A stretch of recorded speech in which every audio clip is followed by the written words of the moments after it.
Rome കത്തിയെരിഞ്ഞപ്പോ Nero ചക്രവർത്തി വീണ വായിച്ചു എന്ന് കേട്ടിട്ടുണ്ട്. ഇപ്പോ കേരളത്തിൽ ഇത്രയും വലിയ ഒരു ദാരുണമായ സംഭവം ഉണ്ടാകുമ്പോൾ കൊല്ലത്തെ പ്രതിനിധീകരിക്കുന്ന കൊല്ലം ജില്ലയിൽ നിന്നുള്ള മന്ത്രി ജെ ചിഞ്ചുറാണി സൂംബ ഡാൻസ് കളിച്ചു എന്നാണ് കേൾക്കുന്നത്. അതിന്റെ ദൃശ്യങ്ങളും വരുന്നുണ്ട്. അന്ന് റോം കത്തിയെരിഞ്ഞപ്പോ നീറോ വീണ വായിച്ചെങ്കിൽ ഇവിടെ സൂംബ ഡാൻസ് കളിക്കാൻ കുറച്ചുകൂടി പുരോഗതിയുണ്ട്. സൂംബ ഡാൻസ് കളിക്കാൻ ചിഞ്ചുറാണിക്ക് എങ്ങനെ കഴിയുന്നു എന്നുള്ളതാണ് ഇന്ന് എറണാകുളത്ത് വെച്ചിട്ടാണ് തൃപ്പൂണിത്തുറയിലെ CPIയുടെ വനിതാ സമ്മേളനത്തിൽ ഈ സംഭവമൊക്കെ പരാമർശിച്ച് പ്രസംഗമൊക്കെ നടത്തിയതിന് ശേഷമായിരുന്നു ഈ ഡാൻസ് എന്നാണ് പറയുന്നത്. അതൊന്ന് കാണാം.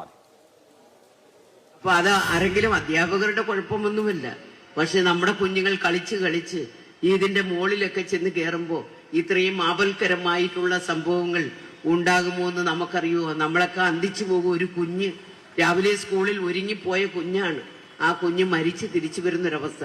ഒരുപക്ഷെ നമുക്ക് അധ്യാപകരെ നമുക്ക് കുറ്റം പറയാൻ പറ്റില്ല. നമ്മുടെ കുഞ്ഞുങ്ങൾ അവിടെ കയറരുതെന്ന് സഹപാഠികൾ പറഞ്ഞിട്ട് പോലും അവൻ അതിനകത്ത് വലിച്ചു കയറി എന്നുള്ളതാണ് നമുക്കറിയുവാൻ. അങ്ങനെയുള്ള നിരന്തരം സംഭവങ്ങളാണ്. വെള്ളം എവിടെ കണ്ടാലും ഇന്ന് കുഞ്ഞുങ്ങളെല്ലാം കൂട്ടായി ചേർന്ന് വെള്ളത്തിൽ പോവുകയാണ്. അപകടത്തെക്കുറിച്ച് പ്രസംഗവും നടത്തിയതിന് ശേഷമാണ് എറണാകുളത്ത് പാർട്ടിയുടെ വനിതാ സംഗമ വേദിയിൽ വക്കായ്ക്ക് ചുവട് വെക്കുന്നത്.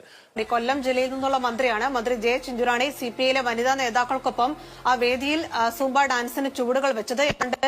കുറച്ചധികം സമയം ആ പാട്ട് തീരുന്നത് വരെ ആ നൃത്തത്തിന് മന്ത്രിയും വനിതാ പ്രവർത്തകരും ചുവടുകൾ വെച്ചു. അതിന്റെ ദൃശ്യങ്ങളാണ് നമ്മൾ കാണുന്നത്.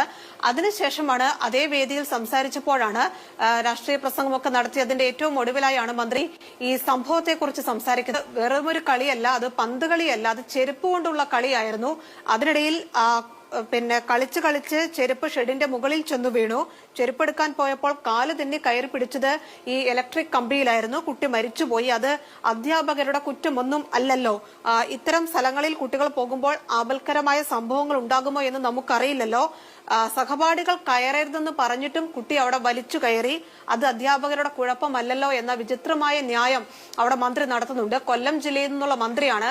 വിദ്യാഭ്യാസ വകുപ്പ് മന്ത്രി അടക്കം ആ സംഭവ സ്ഥലത്തെത്തി കുടുംബത്തെ ആശ്വസിപ്പിക്കാൻ തയ്യാറായപ്പോൾ വീഴ്ചയുണ്ട് എന്ന് പ്രാഥമിക കണ്ടെത്തൽ നടത്തിയപ്പോഴാണ് കൊല്ലം ജില്ലയിൽ നിന്നുള്ള അതേ മന്ത്രി ഇവിടെ തൃപ്പൂണിത്തുറയിൽ CPIയുടെ എന്നല്ലാതെ നമുക്ക് ഒരു വാചകത്തിൽ എന്ത് പറയാൻ കഴിയും? അതിനെ ഇത്രയും ഇൻസെൻസിറ്റീവ് ആവണമോ നമ്മുടെ മന്ത്രിമാർ? ഇതുപോലൊരു സംഭവം, നാടിനെ നടുക്കിയ ഒരു സംഭവം കേരളം മുഴുവൻ ഇന്ന് ഉച്ച മുതൽ അല്ലെങ്കിൽ ഇന്ന് 12 മണി മുതൽ കേരളം മുഴുവൻ ഈ വാർത്തയുടെ നെഞ്ചുരുക്കത്തിലാണ്. അക്ഷരാർത്ഥത്തിൽ മനുഷ്യർ മരിച്ച കുഞ്ഞിനു വേണ്ടി കരയുമ്പോൾ പാർട്ടി സമ്മേളന വേദിയിൽ മന്ത്രി ഇതുപോലെ നൃത്തമാടി ഉല്ലസിക്കണമായിരുന്നോ എന്നുള്ളത് മന്ത്രി സ്വയം ചോദിക്കേണ്ട ഒരു ചോദ്യമാണ്. ഈ അപകടം അറിയാതെയല്ല, ഈ അപകടത്തെ നിസ്സാരവൽക്കരിച്ച് പ്രസംഗിച്ചതിന് ശേഷമാണ് മന്ത്രിയുടെ സൂംബ നൃത്തം എന്നുള്ളത്.